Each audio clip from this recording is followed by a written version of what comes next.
am Wolverine. I am an alpha level mutant.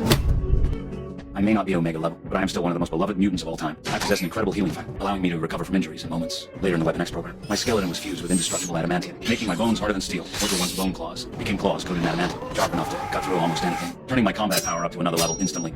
Now, where's Victor? During the war, I was captured by the Japanese army, locked in an underground cell. Then came the atomic bombing of Nagasaki. The soldiers on the surface tried to flee, but it was already too late to escape the blast. The young officer decided to release the prisoners. He opened my cage. Seconds later, a blinding flash and a devastating shockwave rushed toward us. I pulled him down instantly and used my own body to shield him. My skin and muscles burned away layer by layer in the searing heat until only my adamantium skeleton remained. But my healing factor raged into overdrive. New flesh kept growing back over the scorched remains. I absorbed most of the heat and radiation from that soldier, and soon after, I had completely recovered. Won't stop. No pain? You have no Pain. Plenty of pain.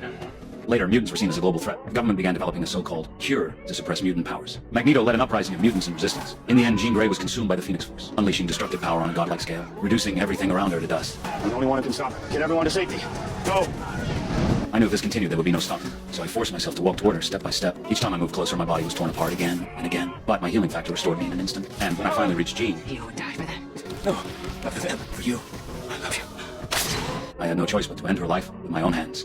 These 2 moments prove how fast my healing truly is. Unless I am completely annihilated in an instant, I will always recover. Which means there are very few who can actually kill me. You might wonder, between Deadpool and me, whose healing ability is stronger. You might argue that Deadpool can be blown to pieces and still regenerate back to life, which seems to prove his healing is superior. But did you notice? There was a time Juggernaut tore Deadpool in half, and it took until the next day for his lower body to grow back. Even then, his new legs were not fully formed. That alone shows his recovery is not instantaneous, while mine happens almost immediately, so my healing speed surpasses his. And now you may ask, if I were torn in half, would I still regenerate the way Deadpool does?